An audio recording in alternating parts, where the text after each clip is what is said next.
Good evening. Welcome to the budget hearing for the Lynbrook School District. If we can begin with the salute to the flag, please. Steve Baker. Pledge allegiance to the flag. Wait for the flag to come up, I hope. There we go. Again, Ms. Yeager. Pledge allegiance to the flag. Of the United States of America, Okay. and to the republic For which it stands, one nation, under God, indivisible, with liberty and justice.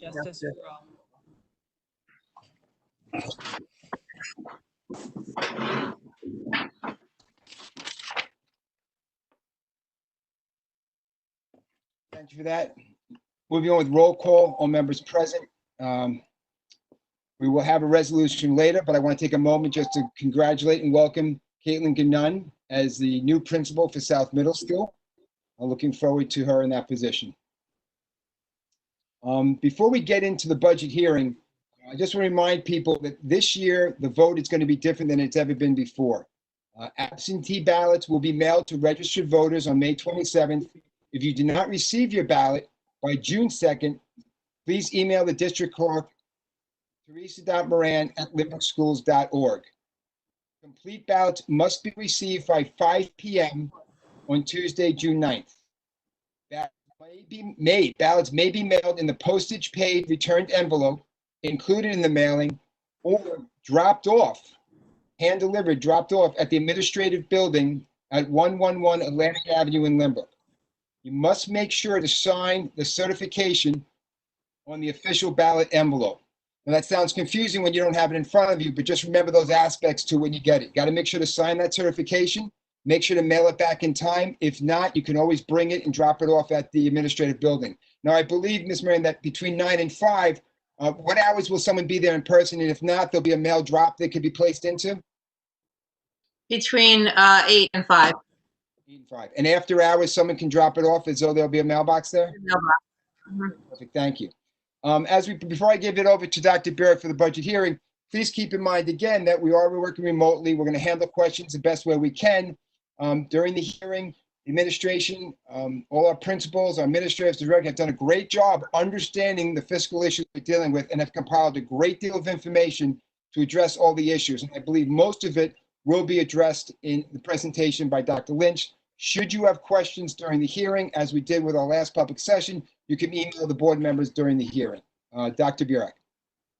Yes, so thank you, Mr. Belmont. Just to reiterate some of the process that has already taken place thus far, this was already going to be a very difficult budget year for us. And when we held our budget work session in February, we had shared that with the community who attended the budget work session.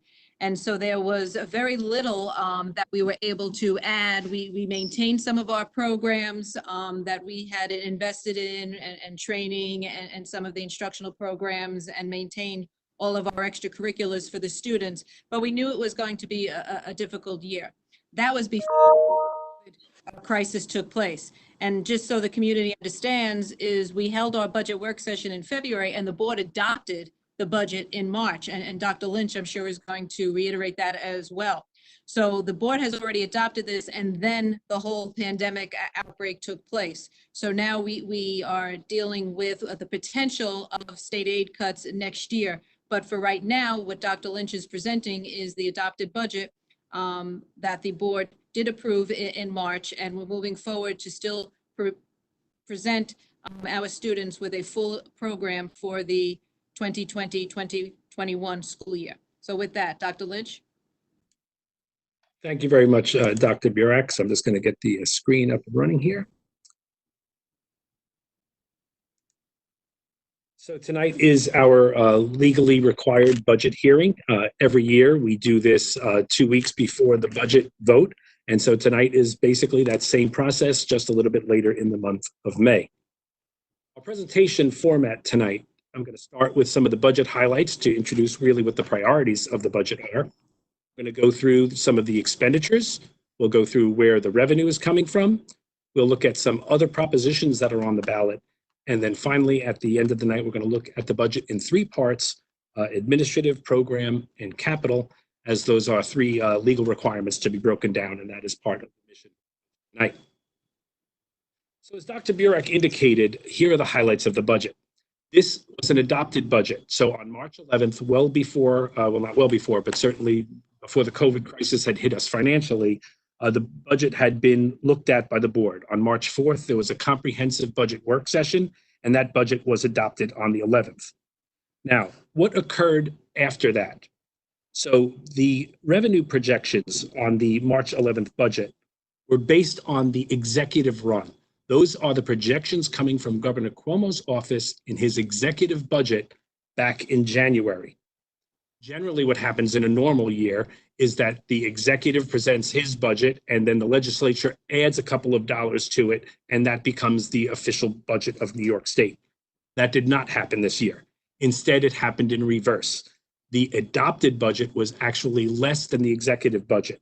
So therefore, the state of New York did new runs for what each district was going to be getting in terms of state aid.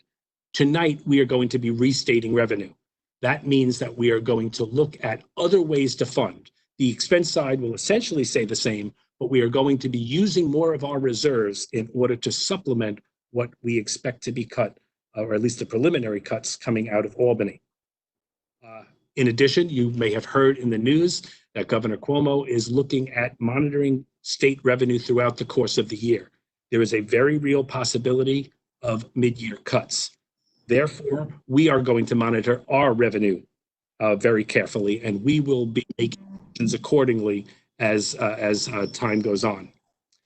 And then finally, we just want to let you know that the priorities of this budget remain what they were on March the 11th. The continuation of our Teachers College program, the continuation of enrichment for all at the elementary level, coordinated services for English as a new language students, and social and emotional learning supports for all students. Let's start to take a look at the expenses. Our first area are the instructional buildings. Those are our principals' budgets. You'll see it's pretty flat, a less than 1% increase. The key thing that happens here is that we will be funding the Teachers College program at the secondary level. So last year, the dollars were on the elementary side, and they bought the program there. Now it will be happening on the secondary level, and that will be happening at the building level. Central administration, that composes transportation, insurance, tutoring, staff development, legal services. It's the board's budget, it's the superintendent's budget, it's the curriculum budget, it's the transportation budget. So that sees a 3.97% increase. There's some definite drivers to that increase. $96,000 of it can be explained by non-public school transportation. There'll be 4 new routes, 4 new actual non-public schools that we'll be servicing next year. $62,000 is an increase in charter school tuition as 3 more children head towards a charter school next year, or anticipated to. And $81,000 in BOCES special education transportation. We're going to have to keep a careful eye on the special education expenditures. You'll hear me say that a couple of times through tonight. So here's the first time I'm going to mention it, and that's on our BOCES special education transportation. The facilities department actually sees a 2.08% decrease. However, this is one of the areas that we are going to be monitoring very carefully throughout the year. There are equipment purchases, there are project purchases. There are things that perhaps we can delay into later in the year until we get to know what our revenue flow looks like. So we start the year, we may not immediately go out and purchase all the equipment that's in the budget. We may never purchase that equipment that's in the budget and make that go into another budget year, all based on what's coming out of Albany. So that's going to be one of the key areas that we're going to be watching. That's in the facilities budget. Communications. This encompasses all our instructional technology. As you know, this has become one of the most important things during the COVID-19 crisis here. So the original budget, we were going to be seeing an increase in communications because we wanted to replace the 4th and 5th grade laptops. We needed to replace the 6th and 9th grade laptops. However, the district is currently meeting in a technology committee, and there are going to be recommendations given to the board. And one of the committees that I'm on is looking at the potential of giving a device to every student K through 12 so that we would be able to handle an all remote learning ability. Some of that will be hopefully purchased out of funds that we have left over this year, and some of it will be as a regular part of the budget next year. Fine and Performing Arts sees a 2.64% decrease. That is really more a matter of bookkeeping because there were some large purchases towards the end of the current budget that we're in that we will not need to make happen next year. So that's pretty much. Athletics is projected to see a 2.6% increase, primarily due to increases in coaching salaries. However, this is another area to be very carefully monitored. We have no announcements as to what the fall will look like. We don't know what the fall seasons will look like. So again, we will monitor that. And if there is a truncated season or a canceled season, that will have budgetary impact. But the budget is certainly prepared to go through with fall sports.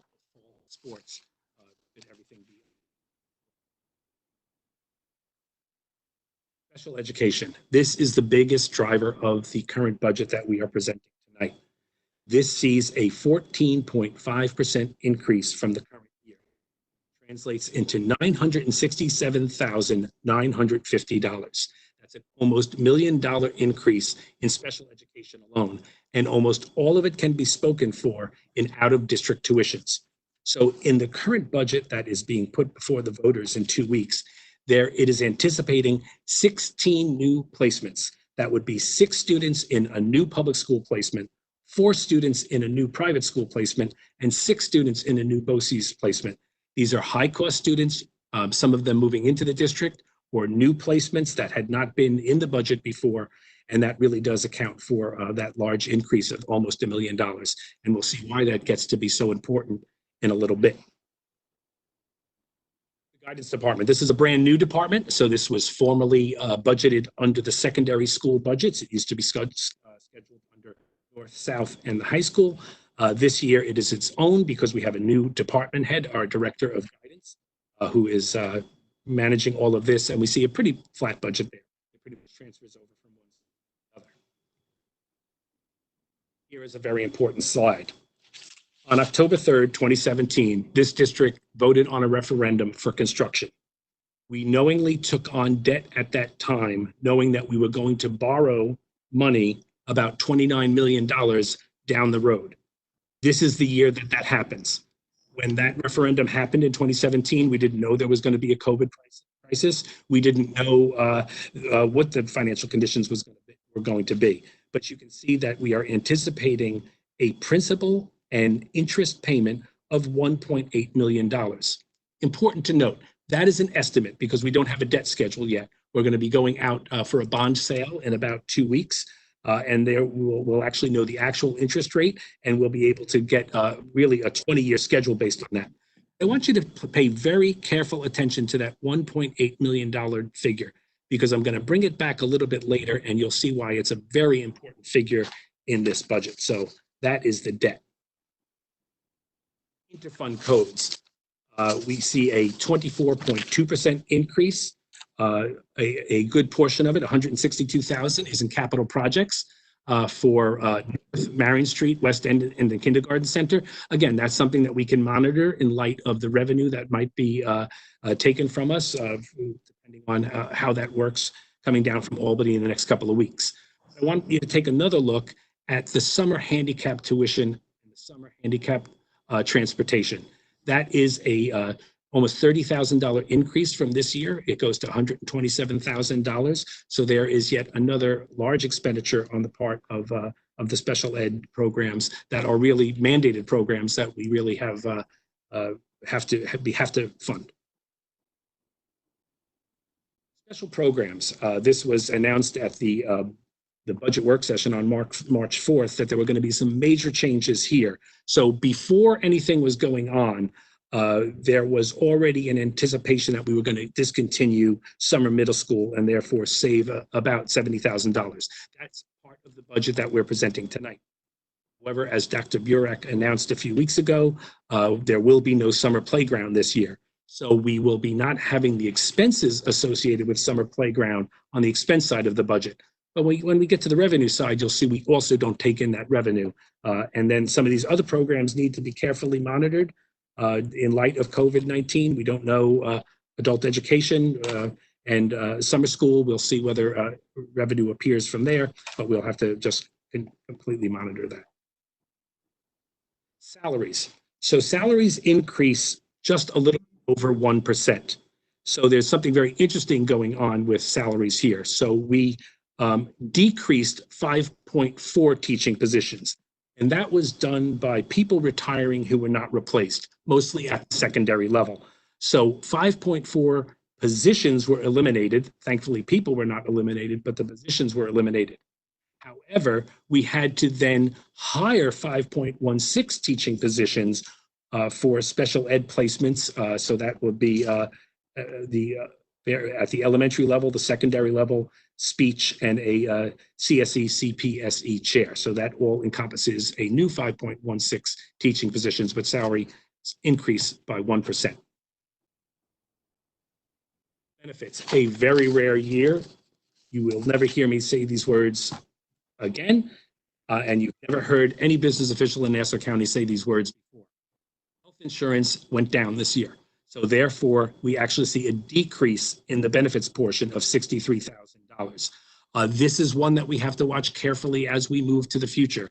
Since we are budgeting off of a lower number, we can anticipate a decrease, but with the current economic conditions, we know that perhaps in the 2022 budget, this may be coming back again. So we have to really keep an eye on that one. Steps to reduce costs. This is what we do every year. We do cooperative bidding with other districts. We do cooperative bidding for facilities projects. We are a member of an insurance reciprocal with other districts, and we have agreements with the village of Lynbrook to share fuel. So those are some of the things that we work together with other districts and other municipalities to save costs to the taxpayer overall. Here's the three-part budget summary. So this is a legal requirement of this budget. So the administrative portion of this budget is $7,891,984, 8.63% of the budget. The educational program, we spend $70,683,435, or 77.31% of the budget on educational programs. And the capital component is $12,852,435, or 14.606% of the budget. Therefore, we are proposing a budget of $91,427,854. That is a budget-to-budget increase of 3.85% over the current budget. So that's the expense side. Let's take a look at revenue. And here's where I will be doing that restating. So this slide does look different than what was presented on March the 4th, and I'm just going to point out where that is going to happen. So you're going to look down at the very bottom of the slide, and there it says the use of the reserves, 1.650764, over $1.6 million in the use of reserves. This is why we have reserves. This district has been able to have monies that we have saved over the years in order to use it for a day where there is a crisis. We are in that crisis, so where we're going to see a cut on the next slide in state aid, we're going to be able to anticipate and make up for that currently with the use of reserves. Another big change is the interest. So that interest, as everyone knows, has seen a drastic decline in the last couple of weeks. So we are restating that revenue down. Most of the other will stay the same. However, you'll see that summer playground, there's no expense, there'll be no revenue, but most of those other revenues will stay the same. Especially, I want to point out the pilots, the payments in lieu of taxes at $4.6 million. So therefore, our projected local revenue is $7,232,742. So what do we anticipate to receive from the state? Can I ask a question on that previous slide, please? Sure, Mr. Pascal. The pilot, it looks like a lot of money, $4.639 million, whatever. How much would it have been? Do we have an idea how much would it have been had they each of those organizations that have the pilot, if they paid the full tax rate? You know, some of those are very old, so I don't have that information for you tonight, but I'll be happy to get that for you for the next meeting. But it would be considerably higher. Depending on the property, yes. Yeah, so that's why I want to look back at some of the older properties to see how that would be. But what Mr. Pascoff is explaining is that so these commercial properties literally came off the tax roll. They are no longer class 4 properties. Instead, there is a contract and they pay on a prefix amount. And that may be less than what they would have paid in taxes. And that is certainly the intent there is to encourage business in the community, but it does have an effect on the other side of the book, which is what you're looking at now.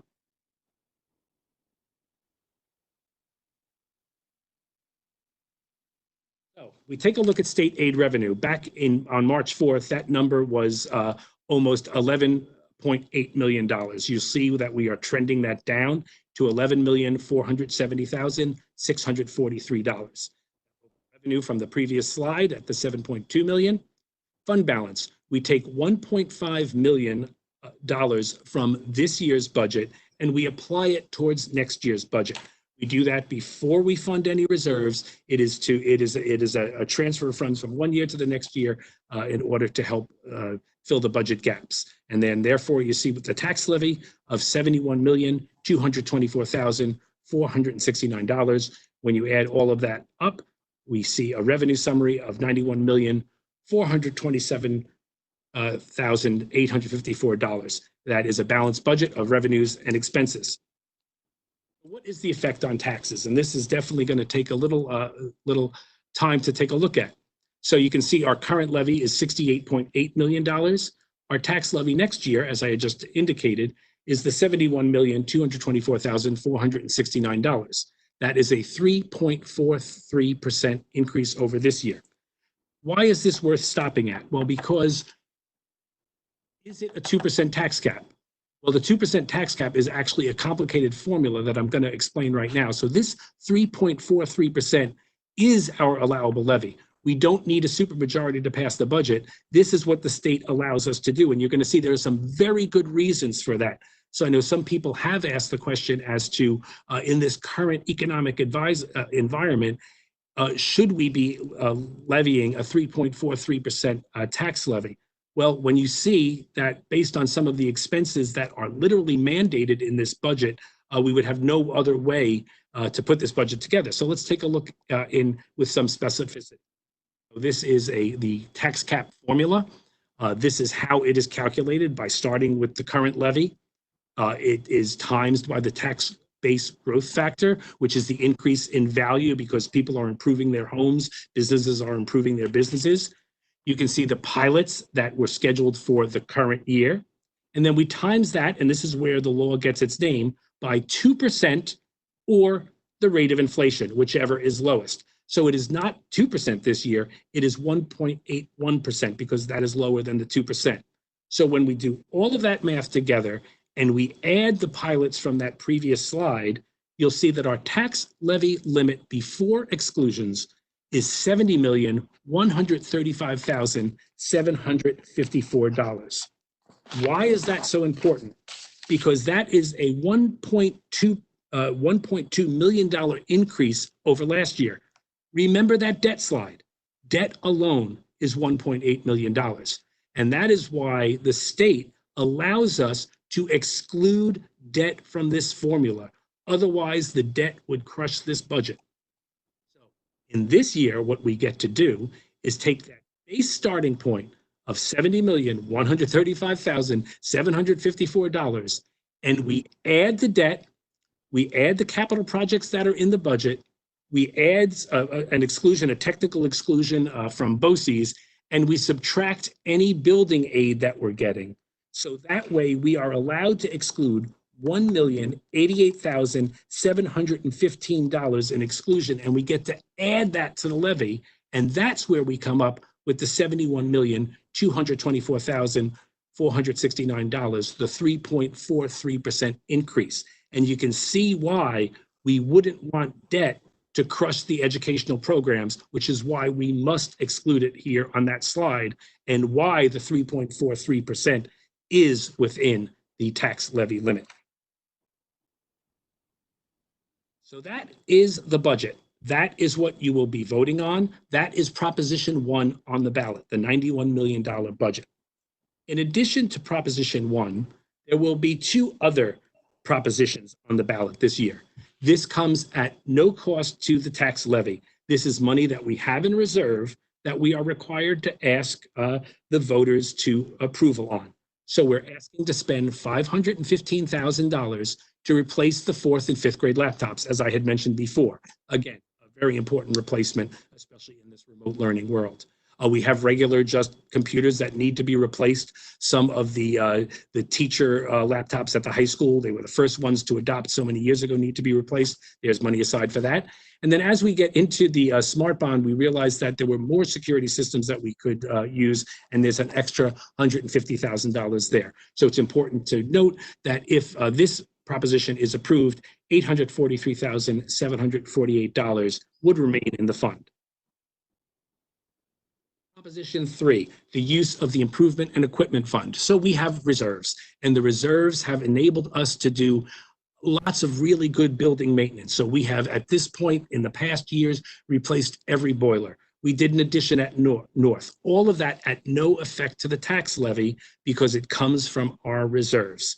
We have a reserve. We would like to use $2.4 million of it to do the renovation to the high school library. If you remember, that was in the first iteration of the bond, and we took it out, and now it really would complete the high school project, and that's at $1.4 million.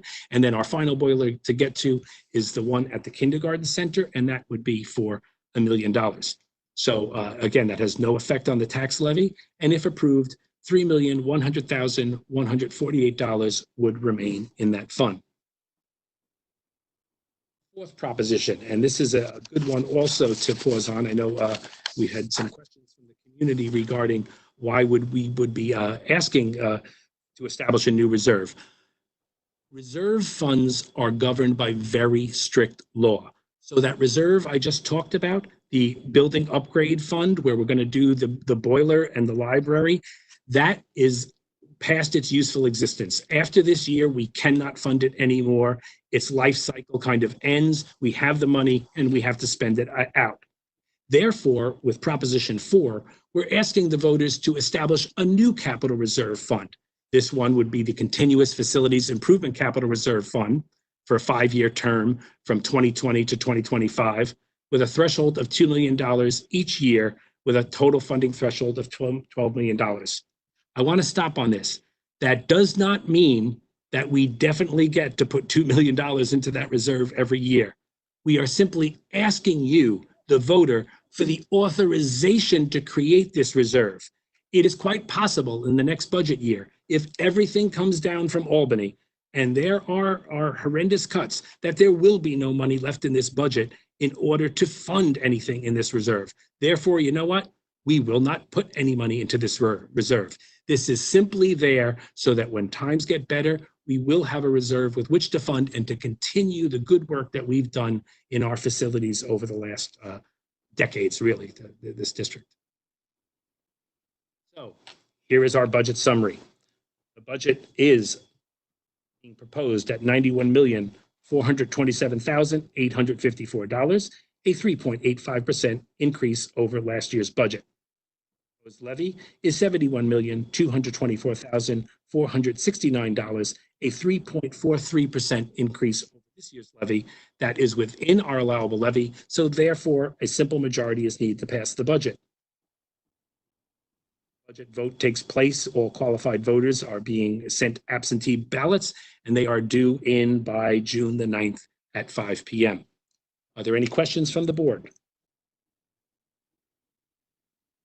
Dr. Lynch, first, excellent presentation.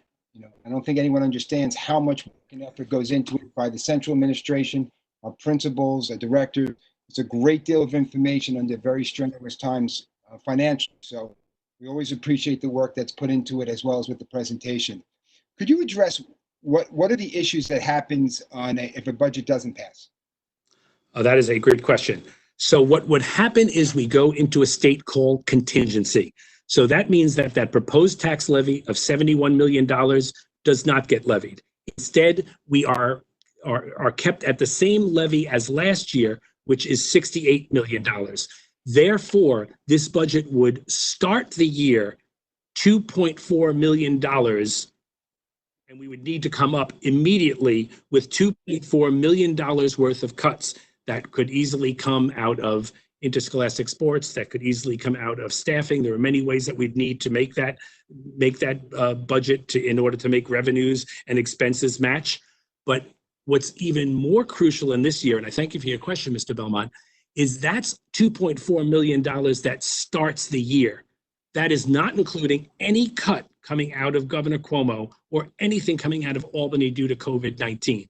So I have run some worst case scenarios for the board that would indicate that our cuts at the 20% threshold that the governor is very freely talking about, that will create a $2 million hole in our budget. So if we start the year in a $2.4 million hole and we add another $2 million, you now see catastrophic budget cuts of $4.4 million that need to be made up should this budget go into contingency. Right. I mean, catastrophic, it's, catastrophic turns out to literally changing the landscape of our schools and our community. And again, 20% just being what the governor's proposing as a possibility now, who knows even how much further that would go. So I appreciate that explanation and the presentation. Are there any questions from any other board members?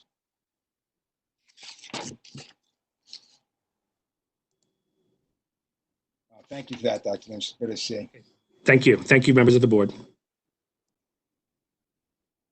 Okay, not seeing that, I'm going to move on to, I have just a few public questions. First, a question came from Mr. McGuire from Carmen Avenue, East Rockaway. If the board adopted the 2021 budget on March 11th, why was the community not informed of the tax levy increase until mid-May? I would just say that's a little bit accurate. The first part's correct, but the community was informed at the budget work session in February about that fact. Next question, again from Mr. McGuire. Where is the reduction in textbook expenses to offset the expenses of student laptops? And I think, Dr. Lynch, and correct me if I'm wrong, we receive state aid for our textbook expenses, so it's important to maintain that. Is that accurate, Dr. Lynch? That is true, yes. So that we would be absolutely, yes, maintaining textbook purchases is a priority. Actually, we want to make sure that any cuts that we do not hurt revenue next year. So we are aided on hardware, software, and textbooks. So those categories must be fully expended. And in the purchasing of laptops, et cetera, that would be one of those things that we would hope to see state aid on. Thank you, Dr. And then one more question again from Mr. McGuire. Please identify which reserve accounts are funding the 1.65 million cited as coming from reserves. Please also note the following slide, stated reserves function. Relate to Sure. and I think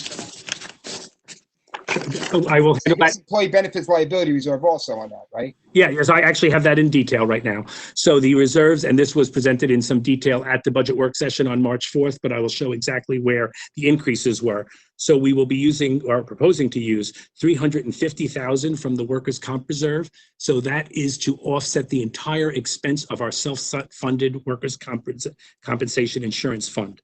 We intend to ask the voters for $180,000 in the employee benefits accrued liability reserve. So that will be offsetting anyone who retires in the next year and they get their full payout for compensated sick time. That also is the full extent of the expense which we're allowed by law. Here's the big one. So we normally do $730,000 out of our ERS, or our Civil Service Retirement Fund. We are going to, that's where the big shift is going on. We're going to be upping that to $1.1 million. And that is really the full expense there. So we are maxing out the use of the reserves on those three based on the expenses, which is how the law works. Thank you, Dr. Lynch. Any other questions from the board? Seeing no other questions from the board or the community, I'm going to move on now to Dr. Burek. Anything else? Okay, moving on to superintendent's recommendations. I'd like to ask for a consent agenda on resolutions 2005C9 to 2005C10. Let me take a second before I do that. On behalf of all the board members, because I know we've spoken about this, again, we are extremely grateful to our central administration, our administrators, our staff members. We do understand how difficult these times are. It's just very impressive how year after year, we're able to put a budget together like this that keeps Lynbrook moving forward, doing all the things we want to do as a community. So again, we appreciate the efforts by you, central administration, and all your staff. I want to make sure I highlight that on behalf of all of us and the community. We greatly appreciate it.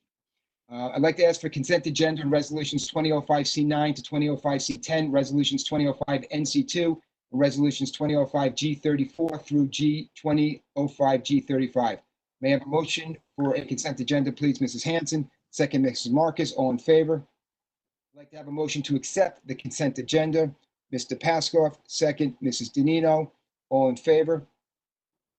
I'd also now like to ask for a motion to go into executive hold on, Dr. Burek. I'm sorry, Mr. Belmont, do you want to make an announcement? I mean, we'll post it, but do you want to make an announcement about an additional meeting for next week? Work session? Yes. You know what? Thank you, Dr. I have my notes. I appreciate you pointing it out to me. So it's very important for the board to maintain communication with the community. So we have this meeting tonight, as we all know, is our budget hearing.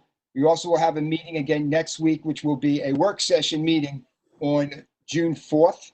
And as everyone knows, the vote is on June 9th. And then we have a board meeting again on June 10th.